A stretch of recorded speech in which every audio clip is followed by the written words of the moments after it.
We're back. Greetings, everybody. Welcome to Poly Weekly News. I'm David Danto. I'm going to be hosting the show for today and for a few times, but I do want to make sure that everybody understands that this is Poly Weekly News.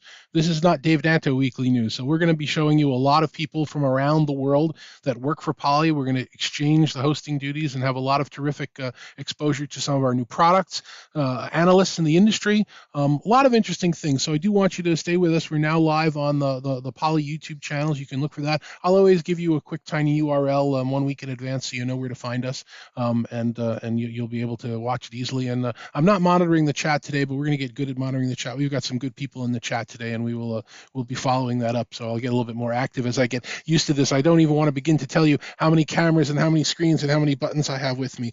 We have a great show for you today. We're going to be talking a little bit about our E70 camera. Ophelia is in Paris, and she's going to be telling us a little bit about it. Susan Adams is going to be here joining me, and she's going to be telling us about a new partnership that we have. And my good friend David Maldo will be joining us, talking to me a little bit about how he's helped coach me through this OBS stuff and what's going on in the industry. So why don't we get started? Let me switch over. I'm going to be, when I look down, it's because I've got to figure out how to change the shots. Let me introduce my friend and colleague Ophelia in Paris. Why don't you tell us a little bit about yourself, where you are, what's going on, and then you can get right into the news about our E70 that came out while we were on hiatus. Some really interesting and exciting stuff. Absolutely. Thank you, David. Actually, thank you for having me on the show. I'm really happy to be here with you guys. I do speak English with an American accent, but I'm French. Je suis ici à Paris. Oh, there you go. I have a sign that says so. All right. Just so you know that I'm not telling you lies. All right. So you are welcome to come and drop by virtually or in person when you come to Paris. We have a beautiful Poly Executive Center over here at La Défense, which is the business district. So for those of you who speak French or speak Spanish, un poquito, o puedo hablar un poquito español, italiano, also. So there you go. I have people like checking me out by the window, wondering what I'm doing, and I'm doing this show live, and this is really super exciting. And you remind me, Ophelia, that we are going to be having people from around the world on this show. We haven't really done very much from Latin America. We're going to make sure we do that. We have some awesome people in our offices in Sao Paulo. We have people around the world, so this is really going to be a great show for Poly. But tell us about the E70. Tell us what the news was that everybody missed while we were on hiatus. Absolutely. So this is actually the room where I can host my visitors that are interested in anything Microsoft related. Okay. So I have all of my Poly gear, my X50, my X30, which are actually Microsoft Teams room on Android and on Windows. They're all hosted here because I'm getting a lot of requests on those solutions. Okay, so the E70 camera, let me actually show you what it looks like a little bit. Okay, because it's right on top of my screen. There you go, a little close up of the system. It is a camera that is not very big. You can tell next to my hand, and I don't have gigantic hands, okay, thank you very much. It's quite small, and it does some absolute fabulous things. All right, you have dual lens cameras that are both 4K cameras, 20 million pixels, you guys. They are beautiful, super precise, wonderful cameras. So the upper one actually gives you a 70-degree field of view, so you can really grab people who are further at the back of a meeting room, up to 25 feet, let's just say. And the bottom one is going to include people that are very close to the screens, such as like right now, where I am right now, I'm in that 120-degree field of view of the system. So if you have a medium to large meeting room, and if you need to have people sitting quite close to the screen, this is actually getting something that I see more and more. When you have new buildings, you don't have that much space, and you want people to gather in this kind of very, very small spots where the screen and the table are perpendicular to each other. So this can accommodate everybody. But to have a full demonstration, you will need to actually ping me and book a demonstration with me, because I would need to have to really get into a meeting room of quite a large size and have more than just myself into a meeting room. So what I've done is actually I created a meeting, a Teams meeting, and the meeting is going to be right there onto my tablet. And I know that you probably don't see it, but just a little bit. Actually, you do see a slight purple gradient right there with a join button. On this tablet, you have a sensor, and that sensor actually knows if someone comes into the room. So this is really important for people who are not very confident about the technology. They feel like it's not going to work. They need to change the input or the output. They need to change or pull out HDMI cables. It could be quite a nightmare. So you can actually join a meeting. So the reason why I'm actually talking to you about getting into a meeting is because it's all correlated to the image quality of the camera that you need to have in a particular room setup. Okay, so right now I'm in a Teams meeting and I have two other systems that are connected onto it.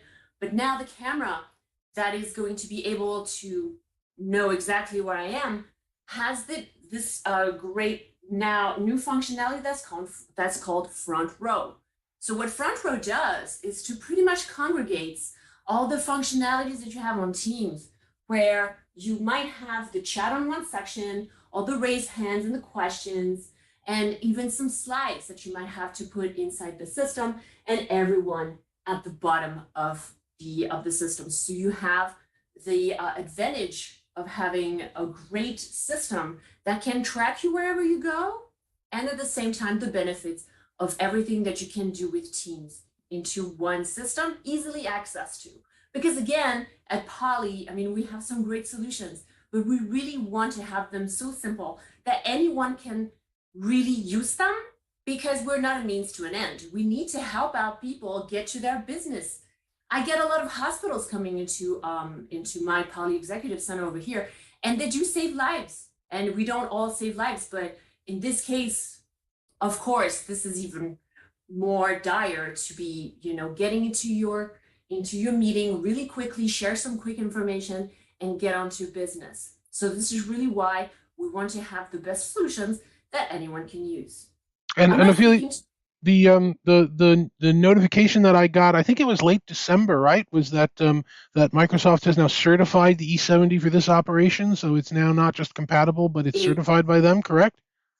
Absolutely. It's been in December, absolutely. And just real quick, because I know we have some other interventions that need to take place, is that the camera will be able to host all the functionalities that Teams is going to bring forward. So I'm showing you just one version of the front row, but really what Microsoft is leading towards is meeting equality. That is to say, you don't want to see everyone in one meeting room in very small like pictures. You want to grab that picture of every participant and be able to make that equal experience by having portraits of people next to each other. So this is what the camera of the E70 is going to be actually doing in the very near future. Is there any question for me? No, that's absolutely awesome. I think that this camera was introduced. It's I believe it's the first two-element camera that's been on the market, and now that it's certified from Microsoft, these are solutions that people can start to use in their rooms going forward.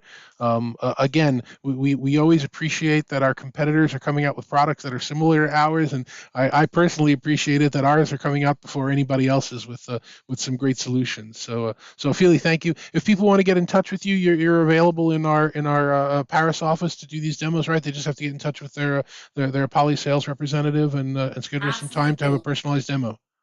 Lots of different languages. We're all there for you guys. If you want live demonstrations, you know, take the advantage of us being able to do that for you. I mean, we have cameras and, obviously we have a lot more solutions.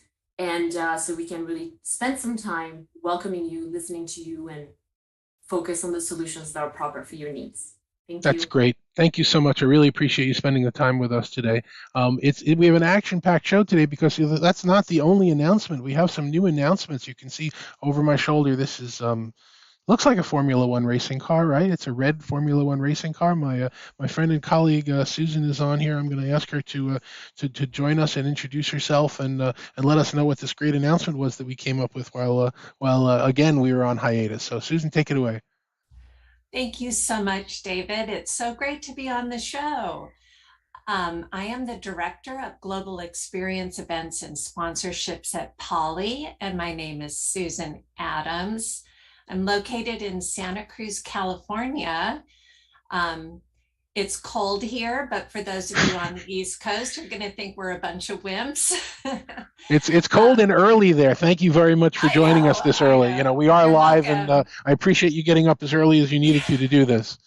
Yes. Um, yeah, I wanted to dive in about this exciting announcement that we made last week.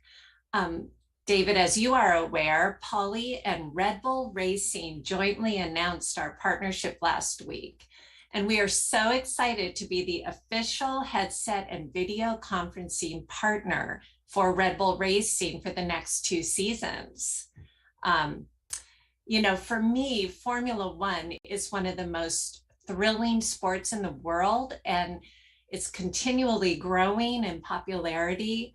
That when this opportunity to work with probably arguably the most riveting and innovative race team arose, it just totally made sense because the partnership with Red Bull Racing really symbolizes much of what Poly stands for. So it's more than just advertising, right? It's we're going to have a partnership, and I believe Red Bull is also going to be using quite a bit of the Poly solutions. Is that right? Yeah, absolutely. So basically, we are implementing our gear across their operations. It's like about 300 users, including the X30, the X50. We have given them 4320s and CCX 500s. We also plan to set up Lens Desktop for management of end user devices. And not only that, their traveling teams are huge, and they'll be supplied with our headsets.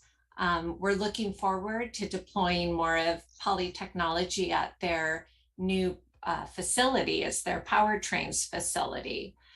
So we're really excited that we can deliver a reliable collaboration experience across their business all around the world. So as the partnership takes off and grows, what can people expect to see? I mean, where will the Red Bull logo be? Where will the Poly logo be? How will this appear for all the people that are working with us?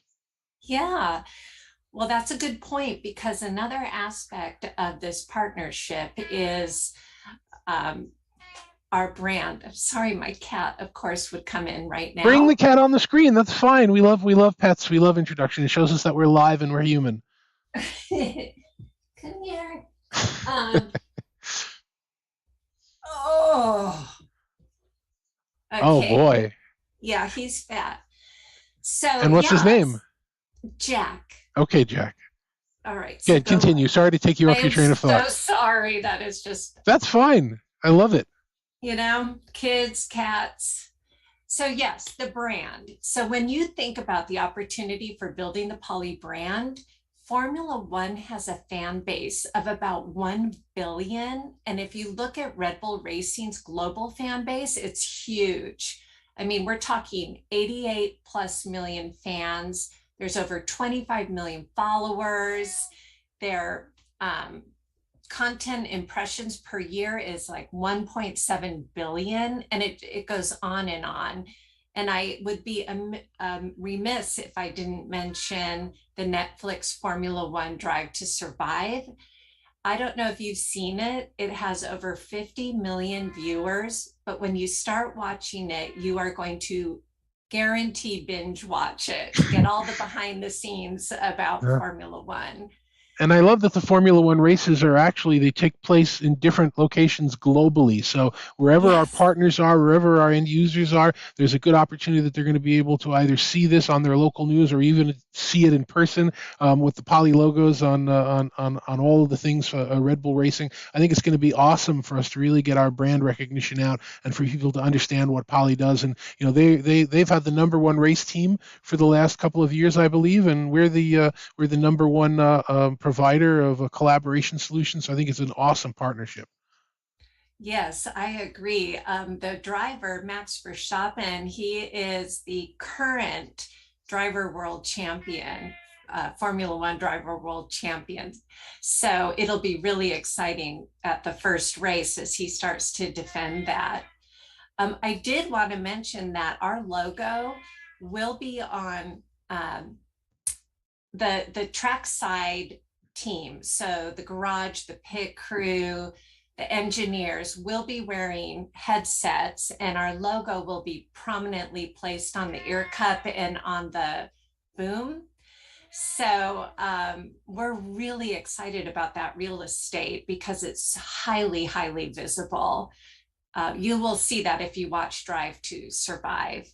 But I did want to mention that the headphones are supplied to F1 race teams from an already contracted vendor. So they're not Poly headsets, but needless to say, the location of our logo, the real estate that we managed to get on those headset is phenomenal. That's terrific, Susan. Thank you very much. It's great news. And I think, again, for the brand recognition, we've rebranded from the Plantronics and the Polycom name to Poly for a couple of years now. But now that we're going to be making it a little bit more obvious and seen, I think it's going to be the next step. So I'm going to let you get back to taking care of and feeding Jack, and introduce my next guest on the show, which I think is something that we'll do. So again, Susan, thank you very much. I appreciate And it. thank you, David. Okay, so we'll have Jack on another show as well, maybe without you next time. So my last guest today for our live show coming back is my good friend David Maldo, who a few years ago said, you know what, I'm going to start a company. I'm going to figure out what it's named. We're going to call it Let's Do Video. So here's David. Tell us about how Let's Do Video is doing and what you're doing lately. Thanks for having me here. Yeah, actually, the way Let's Do Video got started is because I realized that was the way to get things done. I've always been into productivity, and I meet with my team. I send back emails back and forth. Sometimes we're on the phone together, chat. I love chat, but when it's time to really dig in, let's do video. Let's hop on video. And so I've been very video focused, and traditionally, Let's Do Video has been an analyst firm covering companies like Poly, its competition, Logitech, the software companies behind it, Zoom, Blue Jeans, Cisco, uh, business video. Now, obviously, with the pandemic, everything's changed. Now it's about all kinds of video. And I've been bringing into Let's Do Video something I've been working on for a while on the side, which is streaming production. What you mentioned OBS before. For those who don't know, OBS is software that streamers use to produce their streams, all the things that David's doing, switching. There we go. And then David, we appreciate your coaching and guidance, my OBS guru, to get me up to speed here. We had a couple of weeks in the month of January for me to get used to doing all of this thing. If you notice me looking down, that's where I have the Stream Deck. So that's the only buttons that I'm pressing, but I'm not touching the computer. So David, you did a pretty good job The training Stream me. Deck. I haven't made too many mistakes so far today, so I do You're appreciate your crushing it. guidance. You're totally crushing it. There you go. But the thing is, a lot of people have reached out to me because they want to do a podcast.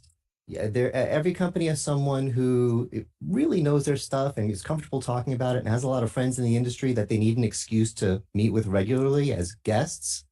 And they really should be doing a podcast, but they're not lucky enough to have someone like David who is like, oh yeah, I want to learn how to use this OBS software and all this other stuff and the YouTube integration and the graphics and the scenes and the Stream Deck. They're like, no, I don't want to do that. So what they do is they hopefully hire me and they just meet with their guest on Zoom or whatever, record it, and then I take it and turn it into a podcast or do it live and I just make myself invisible and stream it using the same kind of tricks that David's doing.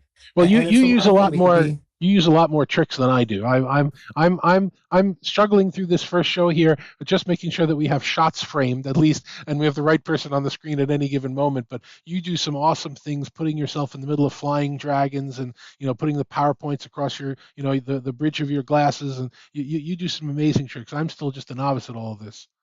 Well, I'll show off a couple really quick, but it's funny because a lot of people reach out to me and they say, I saw this video on YouTube and you were flying across a dragon. I need to hire you for my live event, my virtual event, my podcast. I'm like, great, this is going to be fun. And then once they hire me, they say, actually, we just want to do it vanilla, but we want it to look professional. We want it to look good. We want someone who knows what they're doing. So we wind up with no flying dragons. We wind up with a really nice professional business podcast. But this is the fun stuff. For example, we were getting ready, we were setting up, we joined up a few minutes early, and I saw Susan was going to be here with the big announcement. So and this isn't something I set up over the weekend. I literally did this in a couple of minutes. Now, if we had time, if I'd realized, I would have gotten the correct graphic and put me in the actual car. But this sort of thing definitely can be used to make an announcement more fun. And I can put myself, let me say, I can put myself in all sorts of different things. Sometimes I do a podcast from my little spaceship, but it's not just about putting myself in different places on the screen. And obviously, if you have your content behind you instead of this background, you can present more effectively than the old share screen where, oh, now I'm sharing my screen, but where did I go? No, I'm still here. Maybe I make myself a little smaller, but I can have my content, my spreadsheet or whatever behind me and say, we need to change this line to this line. It's not just fun stuff, it's actual productivity stuff, but it's also a way to express yourself. One of my podcast clients actually was more like a talk show. She's from Hollywood and she was doing a talk show. She wanted to meet with her guests in a pub. So we created this pub scene. I added a little, my martini and some sushi, and I would put her where I'm sitting. I would put her guest to next to her. We'd set up green screens and whatever beforehand. And I think you get the idea. There's I have millions and millions of these. I can keep showing off that they're so much fun and I love to do them. But I think what most people are looking for right now is we want to do a podcast. Obviously, it has to be a video podcast because the world is video now, thanks to COVID. I mean, it's the one good thing, but the world is video now. That's the way we see. Let's actually talk about that just for a second. I mean, again, Sure. I bow down to the master of the OBS skills, and I certainly appreciate what you've done. You've elevated, and you were talking about this pre-pandemic. I definitely saw you going into some of this in Zoomtopia and some of your online courses with this. But let's talk about what it really means for content. I mean, we've established the fact that all calls going forward are going to be video calls. And we've established the fact that remote working, hybrid working works. It's the model that successful companies will be using going forward. So all that is at this point now given.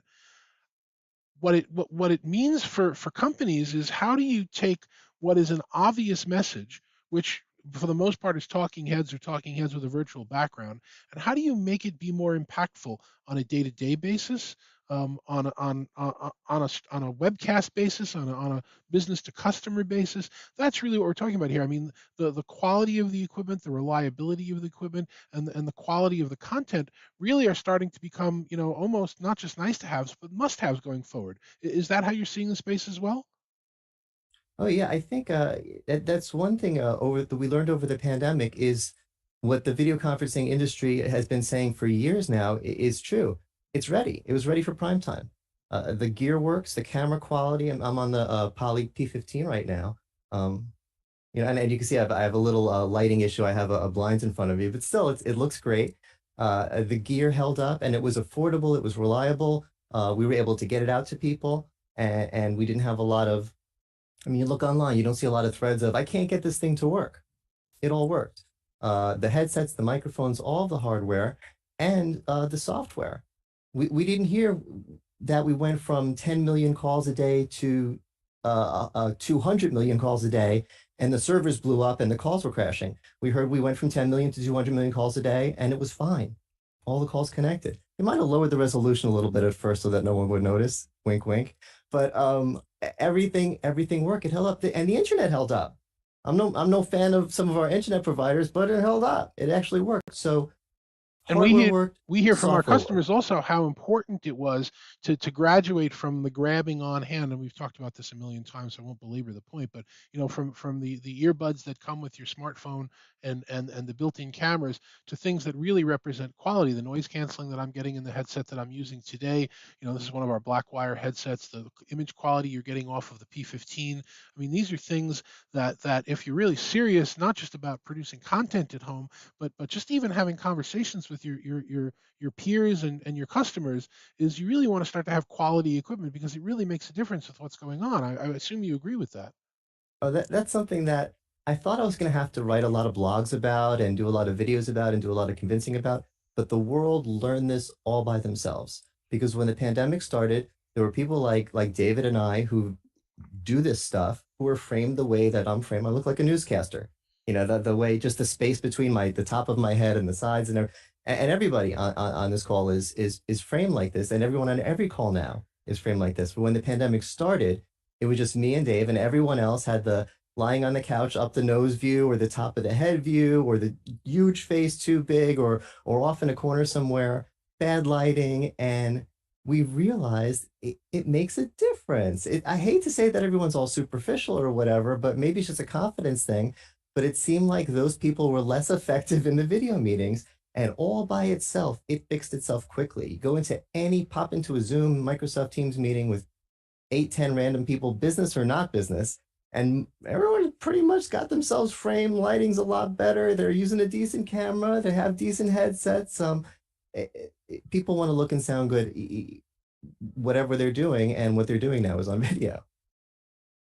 Tell me what your experience has been like using the P15, and what people say about the quality. I know you're right now for streaming and podcasting, you don't use the audio built in. I do sometimes, but tell me about the video and the use of the P15 and how that's made a difference for you.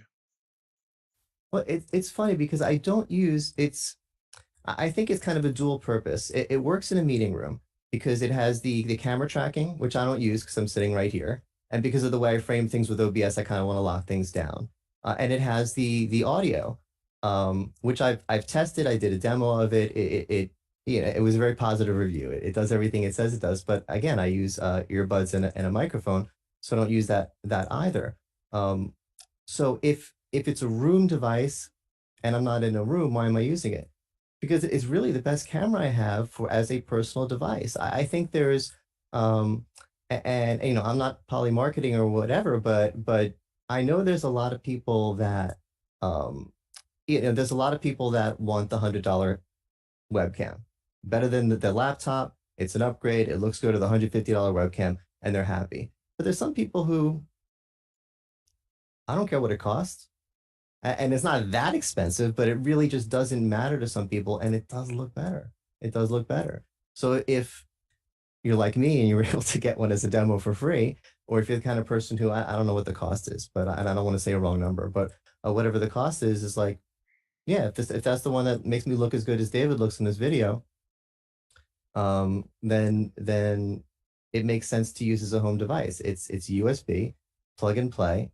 It comes with little software so I could adjust the coloration and get my skin tone right and all of that stuff that was easy to use. And Zoom or whatever just sees it as a regular webcam. It's just bigger. And all of the Poly Home solutions, our P series, our P21, our P5, and the P15 that we're talking about, as you point out, are controllable and monitorable from our Poly Lens software.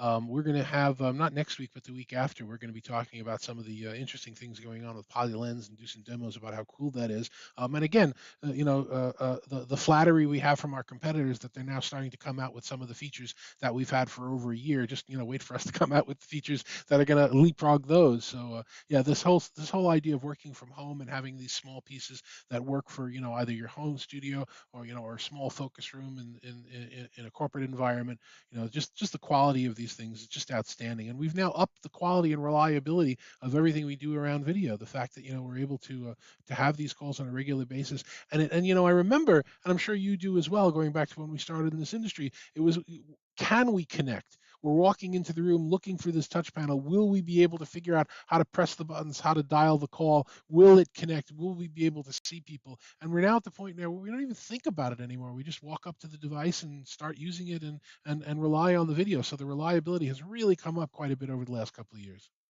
Oh yeah, the first half of my career was writing guides on how to make your call connect within the first 10 minutes of the meeting. I mean, that was the old joke about the video conferencing industry is we have a video call at 3 o'clock. It should start at 3:12.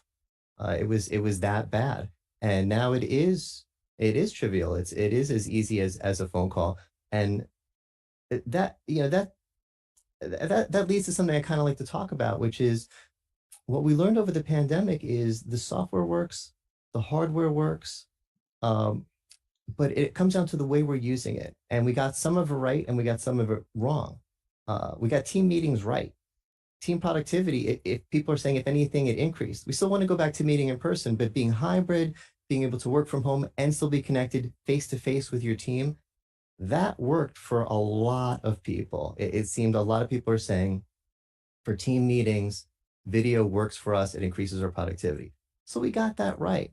I think for interpersonal connections, people that I would see 2 or 3 times a year that I don't, I see them on video. Okay, it's not ideal, but you know what? It's working. It's more connected than a phone call. One thing that hasn't worked for me is virtual events. I feel there's a huge opportunity there. I feel like a lot of people tried really hard. I worked for the first year of the pandemic. That's almost all I did. When your company has the word video in it, everyone says, we have to do our event live. Your company has the word video in it, it'll help us. And so I became a virtual event expert really quickly. And a lot of what it was people make a website with a registration page, and then they have links to Blue Jeans, Zoom, Cisco webinars. It's not a virtual event. It doesn't feel like an event. That feels like sitting and watching webinars. And there's a difference. When I go to an event, first of all, I have coffee with David. Yeah, there's ways to interact with other attendees. There's the sponsors, there's the booths. Well, we have a I lot of learning to do around the idea of the virtual, and some of them have gotten a little need to bit get it better, right. the interactivity. But you're right. For the most part, even the biggest organizations in the world that put these things on, they have not been doing a great job. But on the other hand, I think we also have to comment that it's now opened up the doors to to the disabled and to people that are homebound and people that can't travel. We have to make sure that we as an industry make sure that we never go back to the you have to be there in person events. That we always make sure there's some virtual component so that we can be more inclusive for people that need it that way. That's why it's so important that we get it right. For selfish reasons, I never like traveling. I never like flying. I'll do it because I got to see everyone in the industry at least once or twice a year. But flying to 10 events a year, I can't. Dave, look at your Twitter feed. Scroll back to pre-pandemic. Half the tweets on your Twitter feed were airline nightmares. It's a miserable way to spend a day is flying. It really is miserable. I hate it. And if I could say, okay, assuming one day pandemic is all over, the 2 events that are just really amazing and all my friends are going to be there, I'll fly for those events. The other 10 events that I need to attend, I'm attending them virtually. But if I'm doing that, it has to be good. It has to really be a virtual event. It can't be, oh, I'm seeing the same 6 people give the same 6 presentations, the same 6 webinars. I need something wrapped around it. And everyone else is, especially like you said, obviously there's people who aren't just selfish like me, but are really, they can't attend. It needs to be good for them. Zoom's working on something. I think it's a step in the right direction, but I want something amazing. Well, we'll kind of leave the conversation there at that. But I will ask you, since you brought it up, are we going to see you at Enterprise Connect this year? I don't know how much time do I have to decide. I'm waiting to the last minute to decide for everything. You have to register. You have to see what the status of the pandemic is. You have to see what the traveling is. I think you're going to see us. We'll be covering Enterprise Connect in a subsequent show. What Polly's going to be doing there. We will obviously be there.